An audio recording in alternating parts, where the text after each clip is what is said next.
변화된 삶의 고백이 있는 간증 프로그램 오직 주만이의 김명인입니다. 슬픔을 나누면 반이 되고 기쁨을 나누면 배가 된다는 말이 있죠. 우리는 여러 사람을 통해서 관계를 배우고 또 즐거움을 얻기도 합니다. 공동체가 중요한 건 바로 함께하는 기쁨 때문이 아닐까 싶은데요. 여러분의 신앙 공동체는 어떠신가요? 하나님의 공동체 안에서 우리는 서로 건면하며 성숙해질 수 있습니다. 그리고 그렇게 한 몸을 이루는 지체들을 하나님은 기뻐하신다고 하네요. 아름다운 신앙 간증 프로그램 오직 주만이 시작하겠습니다. 먼저 이 자리 은혜롭게 채워주신 분들부터 소개해드릴게요. 춘천 한마음교회 성도님들입니다. 반갑습니다.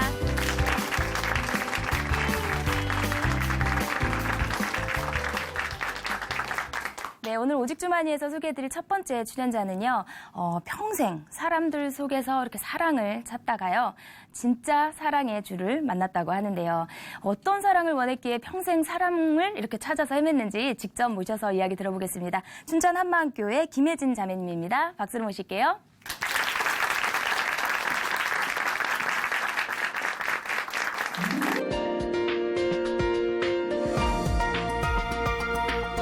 안녕하세요. 춘천 한마음교회 김혜진입니다. 저는 저를 있는 그대로 받아주고 제가 원하는 대로 해주는 게 사랑이라고 생각했어요. 그래서 이 사랑을 평생 찾아다녔어요. 그러다가 부활하신 예수님을 만나고 진짜 사랑을 알게 되었는데요. 이런 저의 이야기를 나누려고 합니다. 어릴 때 저희 집 가정 형편은 좋지 않았어요. 그래서인지 언니는 10원화도 허투루 쓰지 않는 만큼 경제관념이 투철했어요. 언니의 이런 모습은 부모님에게 큰 힘이 되었던 것 같아요. 반면에 저는 필요한 게 있으면 아무 생각 없이 그냥 샀는데요. 하루는 엄마가 콩나물을 사오라고 심부름을 시키셨어요. 저는 1분 1초도 망설이지 않고 제 눈앞에 보이는 콩나물을 사갔거든요. 엄마가 이게 제일 싼 거야?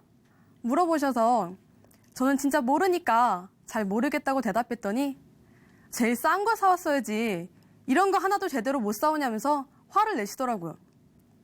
아니 사왔으면 칭찬을 해줘야지 콩나물 하나 가지고 왜 이렇게 난리야? 어이가 없었어요. 하지만 문제는 저의 이런 행동이 25년 동안 절대 변하지 않았다는 건데요. 더 싼 걸 사려면 여기저기 물어보고 찾고 비교해야 하잖아요. 그 과정이 너무 귀찮았어요. 그래서 언니는 제 이름을 김답답으로 개명도 해줬습니다. 그 당시에 저는 이런 가족들이 이해가 되지 않았는데요. 어떻게 사람이 다 똑같을 수가 있겠어요? 나를 이해해주기는커녕 바꾸려고만 하는 가족들이 너무하다 싶었어요. 그러면서 내가 원하는 건 비싸다고 하고 필요 없다고 하면서 안 사주더라고요. 나를 있는 그대로 받아주지도 않고 내가 원하는 대로 해주지도 않고 이런 가족들을 보면서 나를 사랑한다면 이럴 수는 없다고 생각했어요. 그러니까 가족들이랑 같이 있어도 늘 혼자인 것 같아서 정말 외로웠습니다. 그래서 저는 친구를 만들기 위해서 부단히 노력했어요. 저를 사랑하는 사람을 정말 찾고 싶었거든요. 어릴 때는 웃긴 친구가 제일 인기가 많잖아요. 얘들아, 화장실에서 방금 나온 사람을 뭐라고 하게? 일본 사람. 그리고 로봇이 가장 좋아하는 치킨이 뭐게? 치킨. 치킨. 이런 개그를 항상 준비해갖고 친구들은 빵빵 터졌습니다. 이런 노력 덕분인지 저는 활발하고 웃긴 아이로 인정받았고 절친한 친구도 생겼어요. 근데 잘 지내다가도 제 기준에 미치지 못하는 순간엔 얘도 나를 사랑하지 않는다는 생각이 드니까 참 씁쓸하더라고요. 쥐구멍에도 볕들 날이 있다고 다행히 저에게는 대학교라는 기회가 있었는데요. 새로운 사람들과의 만남을 기대하면서 기필코 나를 사랑하는 사람을 찾으리라 굳게 다짐했어요. 저는 사람들을 만나려고 많은 대외 활동을 하기 시작했는데요. 캠퍼스에서는 저를 모르는 사람이 없었고 저를 만나려면 2주 전에 약속을 잡아야 할 정도로 제 스케줄은 꽉꽉 찼습니다. 술 때문에 하루 종일 누워있기도 했고요. 비타민을 물처럼 마셔야 일상생활이 가능할 정도로 사람들과의 만남에 모든 걸 쏟았어요. 하지만 이 수많은 사람들 중에서도 저를 사랑하는 사람을 찾을 수가 없었어요. 내가 원하는 대로 해주지도 않으면서 오히려 제가 따라주길 바라더라고요. 겉은 항상 밝게 웃고 있었지만 제 속은 점점 썩어 들어갔는데요. 무슨 노력을 해도 안 되니까 지금까지 쏟은 시간과 물질, 감정들이 너무 아까웠어요. 분명히 뭔가 방법이 있을 것 같은데 그게 뭔지를 모르겠더라고요. 그때 친구의 남자친구를 보게 됐는데요. 제 친구가 막말을 해도 다 받아주고 말만 하면 뭐든지 다 해주는 거예요. 아, 남자친구가 답이구나. 저는 곧바로 소개를 받아서 남자친구를 만났습니다. 남자친구는 메뉴를 고르거나 놀러 갈 곳을 정할 때면 항상 제가 원하는 걸 먼저 물어봐 줬어요. 그리고 제가 살이 찌든 답답하든 제 모습 그대로를 좋아해 주는 것 같아서 점점 제 마음이 열리더라고요. 드디어 나를 진짜 사랑하는 사람을 찾은 건가? 정말 기뻤어요. 제가 얼마나 기뻤냐면요. 저는 아파도 밥은 꼭 챙겨 먹는 사람인데요. 아니 글쎄 이때는 제 인생 처음으로 밥을 안 먹어도 배가 다 부르더라고요. 그렇게 운동을 해도 빠질 생각을 안 하던 살이 무려 5kg나 빠졌으니까요. 평생 이럴 줄 알았는데 남자친구도 어쩔 수 없이 변하더라고요. 혜진아, 너 살 안 빼? 혜진아, 너 왜 이렇게 답답해? 이런 말들이 잦아졌고 점점 짜증도 많아지고 나중엔 화도 내더라고요. 하지만 저는 변해가는 남자친구를 보면서도 포기할 수 없었어요. 남자친구마저 떠나면 더 이상 진짜 사랑을 찾을 수 없을 것 같았거든요. 결국 남자친구는 저한테 헤어지자고 했는데요. 그 순간 하늘이 무너지는 것 같았어요. 나는 그렇게 많은 걸 바란 게 아닌데 그냥 나를 있는 그대로 받아주면 되는데 떡볶이 먹고 싶다고 놀이공원 가고 싶다고 하면 함께 해주면 되는데 도대체 내가 뭘 그렇게 잘못한 건지 모르겠더라고요. 이 세상에 진짜 사랑은 없구나. 나는 죽을 때까지 혼자겠구나. 이런 생각이 드니까 더 이상 살고 싶지가 않았어요. 죽으면 끝인데 이렇게 힘들게 살아야 하나 삶의 회의까지 들더라고요. 이제 더 이상 사람에게는 기대도 되지 않았어요. 제가 죽겠으니까 안 찾던 신을 다 찾게 되더라고요. 하나님, 부처님, 알라신 등등의 신들 정말 계신다면 제발 저를 살려주세요. 이렇게 울고 있는데 예전에 한 친구가 얘기했던 예수님이 생각났어요. 전에는 들으려고 하지도 않았었는데요. 저는 친구에게 찾아가서 예수님을 알고 싶다고 했습니다. 친구는 세계 연대표를 보여주면서 예수라는 인물이 2000년 전에 실제로 존재했던 사람이라고 했어요. 그러면서 역사를 통해서 이순신 장군을 보지 않아도 믿을 수 있는 것처럼 예수님의 부활도 역사에 기록이 되었다는 거예요. 순간 부활이 진짠가? 하나님은 교회 다닌 사람들이 지어냈다고 생각했는데 진짜 존재하는 건가? 만약 하나님이 진짜 계신 거면 어떡하지? 고민이 돼서 직접 교회에 가서 확인해 보기로 했습니다. 목사님께서는 부활이 역사적인 사실이라고 하시면서 전능하도 믿을 만큼 너무 쉽다고 하셨는데요. 저는 이 부활이 어떻게도 믿어지지가 않는 거예요. 하나님이 살아계시다는 게 느껴지지도 않고 감격도 되지 않았어요. 눈에 보이지 않는 하나님보다 지금 내 눈에 보이는 현상과 느껴지는 감정들이 더 진짜 같았어요. 부활이 안 믿어지니까 점점 의심만 쌓여갔는데요. 부활이 역사라고 하는데 역사가 왜곡됐으면 어떡해? 의심이 되고 성령의 역사라고 하는데 자기들이 합리화하는 것 같더라고요. 뭐라도 의지하려고 왔건만 어떻게 된 게 예수님 믿는 게 더 힘든지 그냥 다 포기하고 싶었습니다. 자포자기의 심정으로 주일 예배를 드리게 됐는데요. 목사님께서는 부활을 느낀 감정으로 접근하면 1000년이 걸려도 믿지 못한다고 하시면서 전능자가 이 땅에 오셨다 가셨으면 확실한 증거를 남기고 가셨다고 하셨어요. 증거? 종교에 무슨 증거가 있어? 또 의심이 들기 시작하는데 그 순간 역사라는 단어가 떠올랐어요. 역사라는 건 이미 많은 역사학자들을 통해 검증된 사실이라는 거잖아요. 이걸 왜곡됐다고 하는 건 역사학자들이 검증한 그 많은 증거와 증인들을 반박해야 하는데 저에겐 그걸 반박할 거리가 없더라고요. 부활이 이 세상에서는 절대 있을 수 없는 일 같지만 믿어지지 않지만 그 누구도 반박할 수 없는 사실이었어요. 아, 내가 그동안 부활이 느껴지지 않는다고, 감격되지 않는다고 믿지 않고 있던 거였구나. 보이지 않는 하나님을 믿을 수 있는 증거, 그건 바로 부활이었어요. 하나님을 볼 수 없는 우리를 위해서 부활이라는 확실한 증거를 주시고 역사에 박아놓으셨더라고요. 바울은 예수님을 따르던 사람들을 죽이기까지 했던 엄청난 핍박자였는데요. 부활하신 예수님을 만난 즉시로 예수님의 부활을 전하다가 순교했더라고요. 어떻게 사람이 한 번에 180도를 변할 수가 있지? 이건 부활하신 예수님을 만났다고밖에 설명할 수 없었어요. 예수님의 부활이 정말 사실이었구나. 사람은 누구나 다 죽는데 예수님만 죽지 않고 부활했잖아요. 그럼 이분이 하나님인 거였어요. 예수님이 지금도 살아계신 하나님이셨어요. 하나님이 지금도 살아계신다고? 하나님이 살아계신데 지금까지 나는 뭐하고 있었던 거지? 로마서 14장에서 예수님이 이 땅에 오셨다 가신 이유는 오직 나의 주인이 되기 위해서라고 하셨는데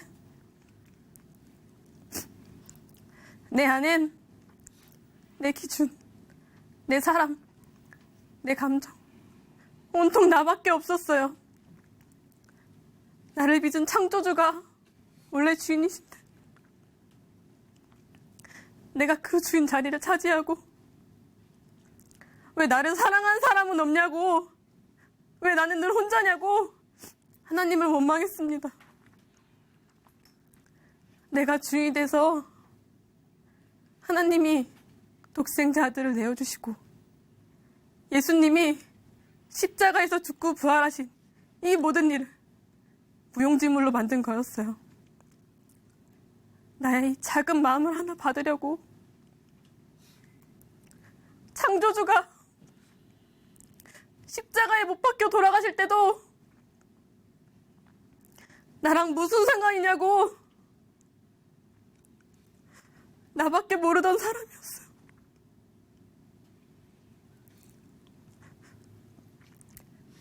너희가 죽인 예수, 제가 죽였다고는 꿈에도 생각하지 못했는데요. 제가 예수님을 믿지 않고 침뱉고 조롱하고 죽이라고 외치던 자였습니다.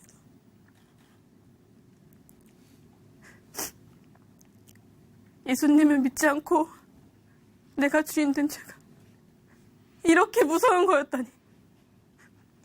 말씀 하나로 세상을 창조하신 하나님을 내가 믿지 않았다니. 어떡해.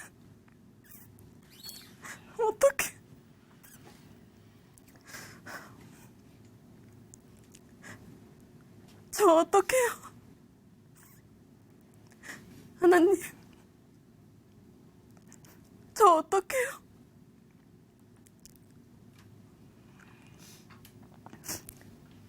그때 하나님은 저에게 회개하라고 하셨어요. 자신을 죽인 원수인 저를 사랑한다고 하셨어요. 저조차도 이해할 수 없는 하나님의 사랑 앞에 그대로 굴복되었습니다. 하나님, 죄송합니다. 제가 죄인입니다. 예수님이 저를 대신해서 죽고 부활하셔서 저의 주인이 되어주셨는데도 예수님을 믿지 않았어요. 예수님의 사랑 앞에서 내가 만든 사랑의 기준을 들이밀면서 왕노릇하던 마귀보다 악한 자였습니다. 하나님, 제발 용서해 주세요. 다시는 제가 주인 되지 않겠습니다. 예수님만이 저의 주인이십니다. 저는 마음 중심으로 회개하고 예수님을 제 마음의 주인으로 모셔드렸습니다.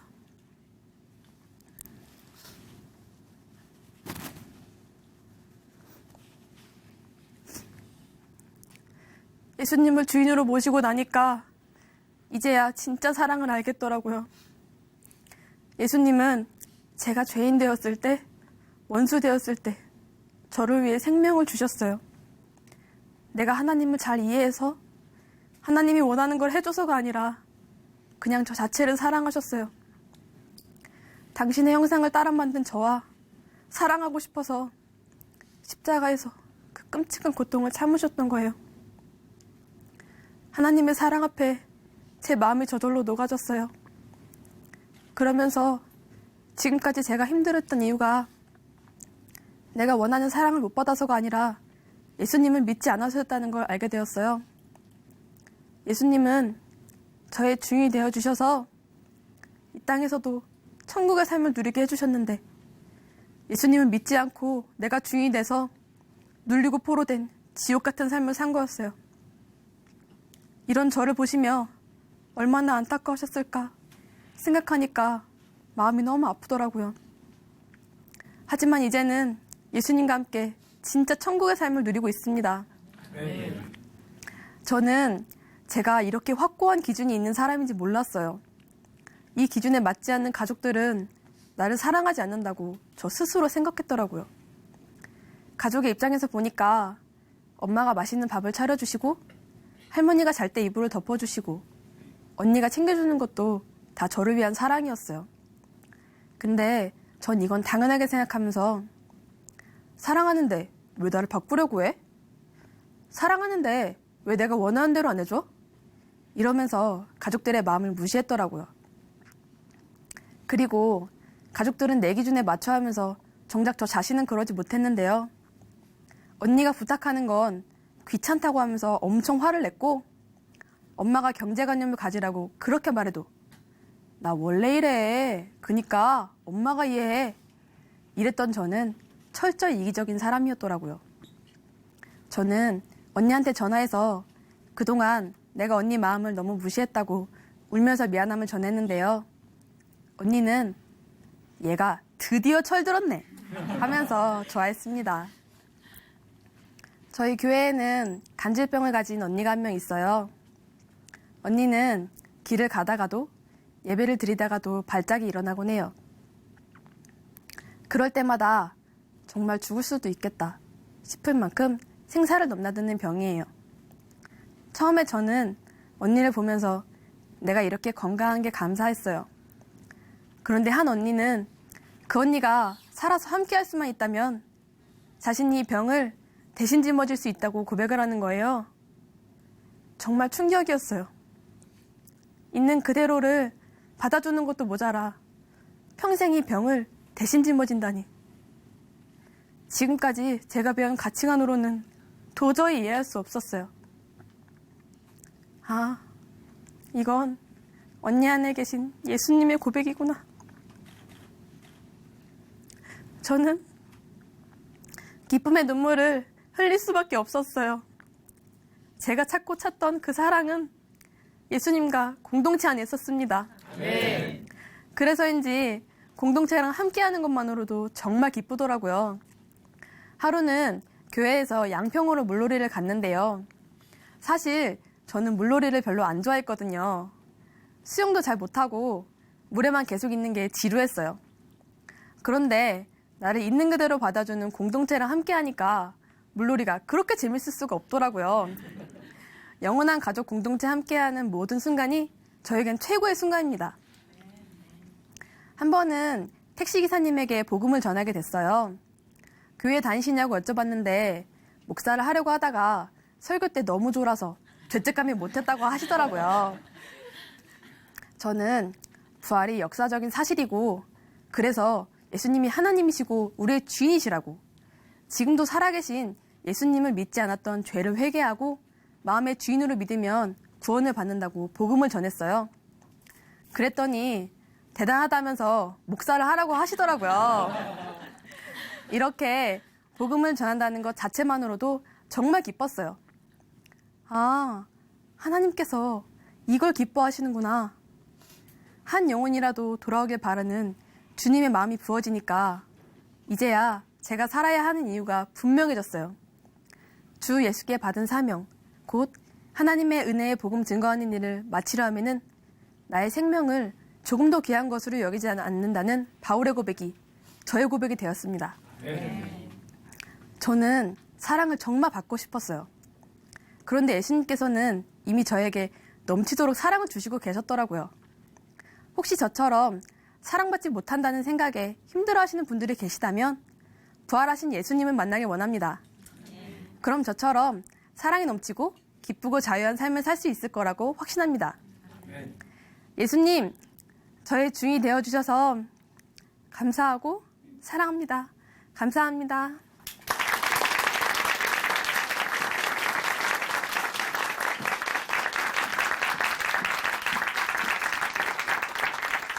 네, 간증 감사합니다.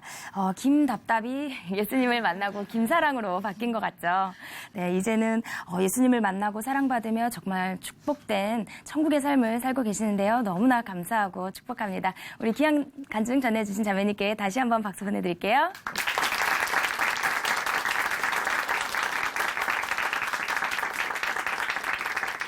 아름다운 믿음의 고백으로 하나님의 은혜를 나누는 오직 주만이 오늘 두 번째 출연자를 소개해드리겠습니다.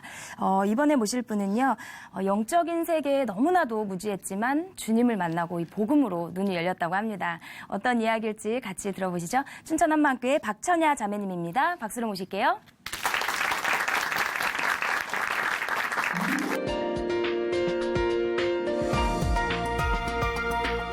안녕하세요. 춘천 한마음교회에 다니는 박천야입니다. 단 한 번도 하나님과 천국 등 영적 세계에 대해 생각해보지 않고 살았던 제가 부활하신 예수님을 통해 보이지 않는 세계를 알게 되고 영원한 하늘나라를 소망하며 하나님의 사랑을 마음껏 누리게 된 이야기를 나누고자 합니다. 저는 아주 평범하게 살아온 20대 청년입니다.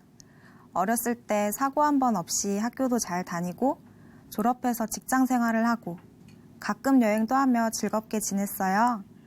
문제가 생기면 노력해서 해결하고 주어진 상황에서 누릴 수 있는 최고의 행복을 누리고자 노력하며 살았습니다. 그러던 중 직장에서 만난 한 선생님과 가까워졌는데요. 교회에 열심히 다니는 분이셔서 자연스럽게 종교에 대한 이야기를 많이 했어요. 우연한 기회에 그분의 지인과 친해져 개인적인 고민이나 가족 이야기 등을 하며 많이 의지하게 되었는데요. 아무 이유 없이 저를 친동생처럼 대해주는 그 언니가 너무나 고맙고 좋았습니다. 그러다 저는 그 회사를 퇴직하고 몇 달 긴 여행을 하고 돌아왔는데 그 언니와 연락이 끊겨버린 거예요. 그런데 1년 뒤 길을 가다가 정말 우연히 다시 만나게 되었습니다. 곧바로 회사 앞으로 찾아온 언니를 만난 날은 제 평생 잊을 수 없는 날이 되었는데요. 그 언니는 저와 처음 만남부터 의도적이었다고 말했어요. 그 당시 본인은 신천지였고 저와 같이 근무했던 분 역시 그렇다고 하였습니다. 단지 저를 전도하기 위해 나이, 사는 곳 등 모두 꾸며낸 것이었고 저의 성향에 가장 맞는 한 사람을 골라서 붙인 것이었어요. 언니는 몇 달 전 그것이 잘못되었다는 것을 알아 지금은 나왔고 저에게 앞으로 만나는 낯선 사람은 경계하라고 말해주었습니다. 충격적인 사실이 믿기지가 않았어요. 그저 마음을 열었던 것뿐인데 왜 이런 일이 일어났는지 알 수 없었습니다. 그날 이후로 친구들도 매일 만나는 동료들도 심지어 길에서 만나는 모르는 사람조차 싫어졌어요. 사람들이 하는 말은 다 거짓말 같았고 그렇게 저도 모르는 사이에 사람들과 연락을 하지 않게 되었습니다. 몇 달이 지났는데요. 어느 순간 내가 지금 무엇을 하고 있나 하는 생각이 드는 거예요. 평생 이렇게 살고 싶지도 않았고 마치 해결해야 할 숙제가 주어진 느낌이 들었어요. 어떻게 할지 고민하다가 저희 이모가 떠올랐습니다. 감사하게도 저에게는 만날 때마다 하나님 이야기를 해주시던 이모가 계셨어요. 저는 바로 이모께 연락을 했고 그렇게 춘천 한마음교회 작은 교회에 나가게 되었습니다. 정식으로 교회에 다녀본 적이 없던 저는 작은 교회 예배를 통해 듣게 된 내용이 생소하기만 했어요. 역사적 사실이라는 그 말씀들을 이해해 보려고 노력했는데요. 천국, 지옥처럼 보이지 않는 영적 세계에 대한 말들은 이해하기도 어려웠고 믿어지지도 않았어요. 또 성경은 분명 한글인데 무슨 소리인지 알 수 없었고 읽을수록 이상한 말들만 잔뜩 있었습니다. 더디긴 했지만 시간이 지나 조금씩 성경 말씀에 대해 알아갈 무렵 저는 어떤 형체를 느끼기 시작했는데요. 혼자 집에 있는데 축구공만한 시꺼먼 털뭉치 같은 것이 바닥에 있다가 빠르게 굴러서 저에게 오는 거예요. 바로 발밑까지 오고 난 뒤에는 온 몸에 소름이 돋으며 한동안 부르르 떨렸어요. 또 잠을 자다가 쏴한 기분에 눈을 떴는데 갑자기 침대가 심하게 흔들렸고 제 몸은 들렸다 내렸다를 반복했어요. 속이 울렁거리고 엄청 어지러웠는데요. 제가 할 수 있는 건 소리를 지르며 우는 것밖에 없었습니다. 이런 일들은 교회에서 예배 드릴 때도 나타났어요. 옷장 안에 귀신이 보였다는 어떤 형제님의 간증을 듣고 있었는데 갑자기 누군가 심장을 꽉 쥐어 짜듯이 아파서 숨쉬는 것이 힘들어졌어요. 계속 있으면 심장이 터져버릴 것 같아 교회 밖으로 뛰쳐나가고 싶었던 적도 있어요. 시간이 지날수록 현상은 더 심해져서 누군가 우는 소리와 비명소리가 제 귀에서 들리기 시작했고 교회에서 지체들이 귀신에 대한 간증을 하면 동일한 증상이 저에게 나타나 너무나 힘이 들었습니다. 사실 저희 부모님께서는 제가 어렸을 때부터 종종 점을 보셨는데요. 저는 그런 것들이 다 미신이고 사람 심리를 잘 이용하는 똑똑한 거짓말쟁이들이 지어낸 이야기라고 생각을 했어요. 그래서 듣기도 싫어했고 믿지도 않았어요. 자기 삶은 오직 본인이 계획하고 이끌어가야 한다고 주장하곤 했습니다. 하지만 이해할 수 없는 여러 가지 체험을 하면서 인정하고 싶지 않지만 제가 미쳐버렸거나 보이지 않는 영적 세계가 정말 존재하거나 둘 중 한 가지라고 생각하게 되었습니다. 그러던 중 이모가 계신 캐나다에 가게 되었어요.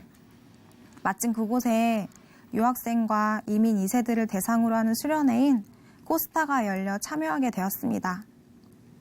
예상했던 것과 달리 정말 많은 사람들이 모였어요. 함께 예배를 드리고 각자 만난 하나님에 대해 마음껏 이야기를 하는데 제가 살던 곳의 지구 반대편인 이 자리에 하나님을 이렇게나 사랑하는 친구들이 많다는 사실이 놀라웠어요. 생각해보니 크리스천은 우리나라에만 있는 것이 아니고 인종, 지역에 상관없이 전 세계 어디에나 있었어요. 드러나진 않지만 곳곳에 흩어져 각자의 위치에서 복음을 증거하고 있는 사람들을 만나고 또 그들이 복음을 사랑하는 모습과 세계 속에서 역사하시는 하나님을 보니 너무나 감격스럽습니다. 문득 지금까지 제가 보고 또 알게 된 이 모든 것들은 어디서부터 시작되었을까 궁금해졌어요. 춘천 한마음교회를 비롯하여 캐나다, 미국, 북아일랜드, 캄보디아, 독일 등 세계 곳곳에서 예수님이 부활하셨다, 우리의 주인이 되시기 위해 다시 살아나셨다라고 끊임없이 외치고 있는 이 사람들은 도대체 무엇을 본 것일까 고민하게 되었어요. 우리 교회에서는 밥을 먹을 때나 예배 중이나 모든 것이 부활에서 시작하여 부활로 끝이 나는데요. 이해는 안 되었지만 반복적으로 말씀해 주셨던 내용들이 자연스럽게 생각이 났습니다. 우리나라 삼국시대 때 이스라엘이라는 나라에 예수라는 이름의 한 청년이 있었는데 많은 선한 일과 기적을 행하셔서 사람들이 따랐다는 것. 신앙심이 깊은 유대인들에 의해 스스로 하나님이라 칭하여 신성 모독죄로 사형을 선고받았다는 것. 너무나 잔인하고 고통스러운 십자가형이라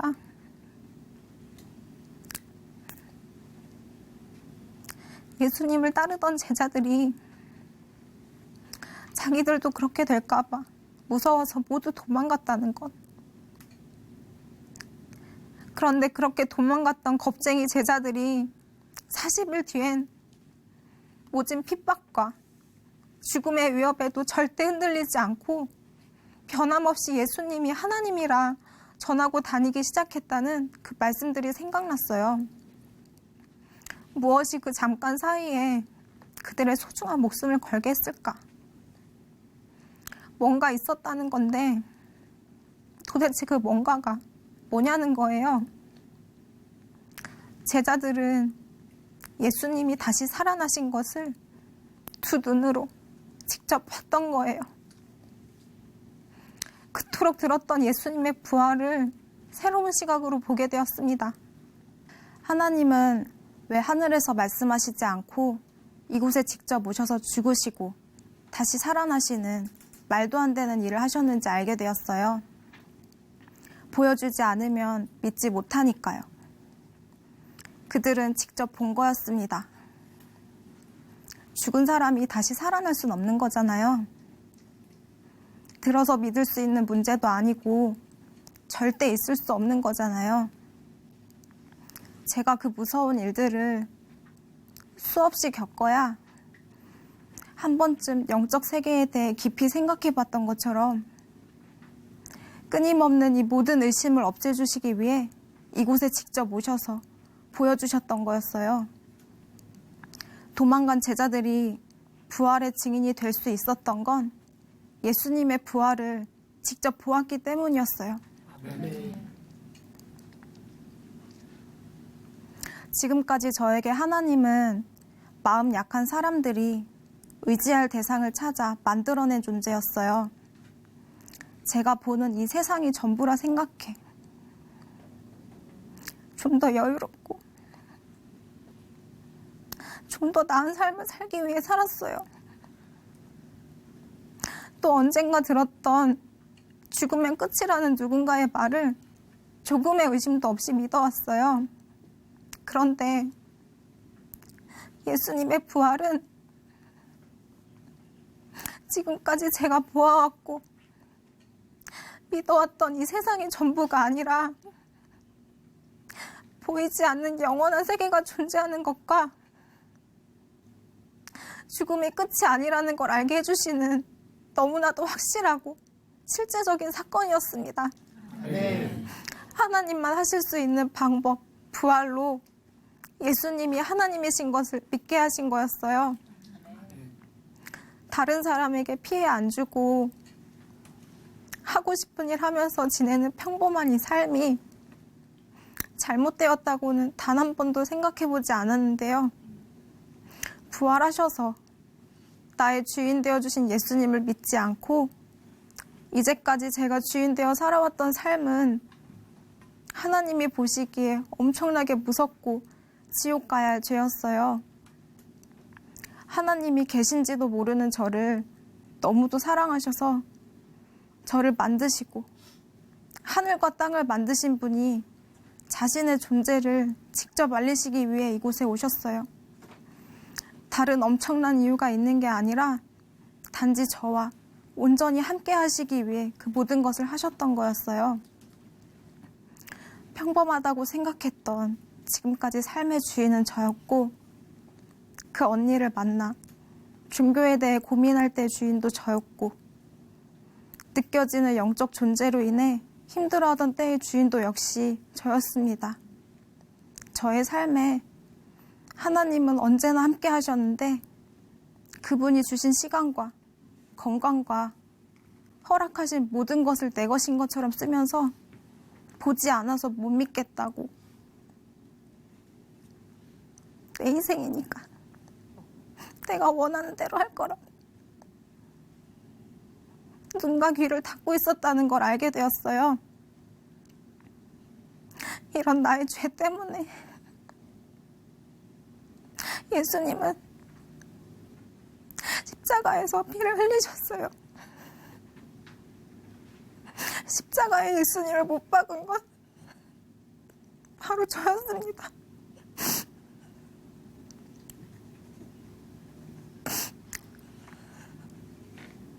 저는 예수님을 주인으로 믿지 않고 철저하게 제가 주인 되어 살아왔던 죄를 하나님 앞에 회개하고 살아계신 예수님을 저의 주인으로 영접하였습니다. 저는 작은 교회에 연결될 무렵부터 작은 감정 변화에도 쉽게 불면증이 생겼었는데요. 예수님을 주인으로 모신 후 신기하게도 늘 있던 불면증이 사라졌어요. 그리고 불안을 주던 영적 존재에 대한 두려움도 완전히 떠났습니다. 얼마 전 침대에 누웠는데 잔인하고 이상한 장면들이 사진처럼 선명하게 보이며 몸에 힘이 빠지고 긴장이 되었어요. 전이었다면 무서워서 혼자 떨고만 있었을 텐데요. 저는 즉시 느낌과 감정은 아무런 힘이 없고 오직 예수님이 나의 주인임을, 그것만이 실제임을 선포하였습니다. 그랬더니 두려움은 단번에 사라지고 마음이 평안해졌어요. 현상은 언제나 다시 나타날 수 있지만 어떤 상황에서도 예수님이 저의 주인이신 사실만 붙잡으면 이제 문제 없습니다. 복음을 알고 나서 세상을 바라보는 저의 시선이 완전히 달라지게 되었어요. 이 세상이 전부가 아니라 영원한 세계가 존재하고 하나님이 살아계시고 죽음이 끝이 아니라는 확실한 사실에 눈이 떠졌기 때문이에요. 무엇보다 전능하신 하나님이 제 안에 계시기 때문에, 저와 언제나 함께 하시기 때문에 이 땅에서의 삶은 환경과 상관없이 정말 기쁨과 감사가 넘칠 수밖에 없습니다. 영원한 것을 얻기 위해 영원하지 않은 것을 버리는 자는 결코 어리석은 자가 아니다 라고 말했던 침 엘리엇처럼 영원한 하늘나라를 소망하며 이 땅에서 영혼들을 구원하기 위해 살아가는 것이 무엇보다 의미 있고 가치 있는 삶이라는 걸 알게 되었어요. 그래서 가장 먼저 부모님께 복음을 전했는데요. 믿지 않으시는 부모님께서는 저의 말을 들은 척 만족하시지만 누구보다도 다시 돌아오길 바라시는 하나님 마음을 알기 때문에 매일 기도하고 복음을 전하며 때를 기다리고 있습니다. 저는 지금 물리치료사로 일하고 있어요. 환자들과 직장 동료들에게 복음을 전하고 있는데요. 가끔 어색한 상황에 제 마음이 흔들릴 때도 있지만 수많은 사람들이 이 영적 세계를 몰라 속고 사는 걸 생각하면 복음을 전할 수밖에 없습니다. 영적 세계를 전혀 알지 못했던 제가 예수님의 부활로 보이지 않는 세계를 정확히 보게 되었고 그 모든 속임에서 나오게 되었어요. 이제는 이 복음을 알지 못해 보이는 대로만 사는 사람들에게 역사적 사실인 예수님의 부활을 전하여 영적 세계를 볼 수 있도록 하는 것이 제가 할 수 있는 가장 귀한 일이 되었습니다. 이것을 통해 많은 분들을 살아나게 하실 하나님의 능력과 사랑을 기대합니다. 예수님은 나의 주인이십니다. 감사합니다.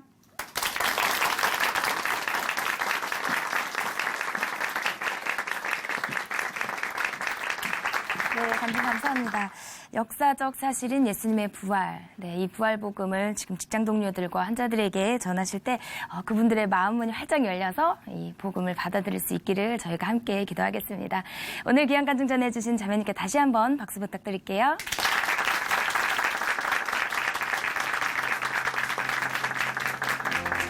하나님으로 인해 변화된 삶의 고백 있는 간증 프로그램 오직 주만이 오늘은 여기까지입니다.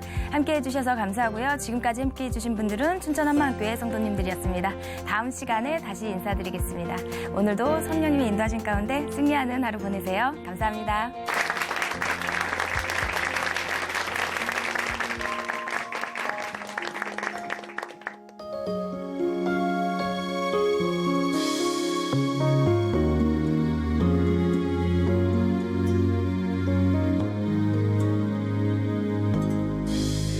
내가 사람의 방언과 천사의 말한데도 내가 산으로 옮길 만한 믿음 있다 해도